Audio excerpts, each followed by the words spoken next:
મારા દરેક સંતો ભક્તોને નવા વર્ષના જય જય શ્રી સીતારામ, જય જય શ્રી સીતારામ, જય જય સીતારામ. હું આપને જણાવું છું રામચરિત માનસની એક એક ચોપાઈ, તેમાંથી એક ચોપાઈ જે વ્યક્તિને કોઈ પણ દર્દ હોય, કોઈ પણ કષ્ટ હોય, આર્થિક હોય, માનસિક હોય, કોઈ પણ મુશ્કેલી હોય, ગમે તેવું દર્દ હોય, તો રામચરિત માનસની જો આ ચોપાઈ સતત જો તું ગાન કરે તો તેમાંથી તેને મુક્તિ મળે. તે ચોપાઈ છે: દીન દયાલુ વિરોધો હંબારી, હરહુનાથ મમ સંકટ બારી.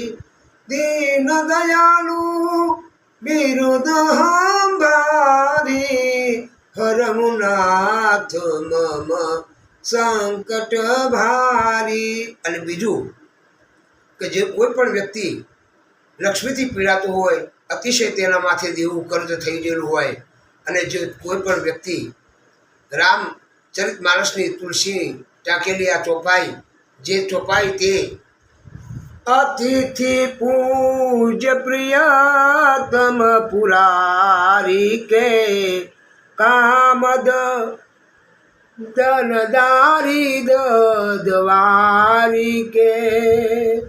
અતિથિ પૂજ્ય પ્રિયતમ પુરારી કે, કામદ ધન દારી દદવાર કે. જે સકામ નર સુનહી જગાવહી, સુખ સંપત્તિ નાના વિધિ પાવહી.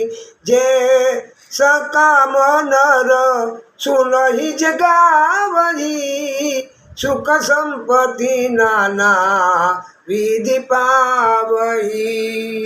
આ ચોપાઈ જો કોઈ પણ વ્યક્તિ પોતાના જીવનની અંદર સવારમાં જાગીને જો 11 વખત આ ચોપાઈનું રટણ કરશે તો તેના ઘરે અવશ્ય 100% નહીં, 110% તેના ઘરે મા લક્ષ્મીની પ્રાગટ્ય થશે. અને તે વ્યક્તિના ઘરે દરેક પ્રકારની આધિ વ્યાધિ દૂર થઈ, સુખ સંપત્તિ અને લક્ષ્મીનું થી પીડાતો વ્યક્તિ દરેક રીતે નાની મોટી દરેક સુવિધાઓ પ્રાપ્ત કરશે. બોલો જય જય શ્રી સીતારામ, જય જય શ્રી સીતારામ, જય જય શ્રી સીતારામ.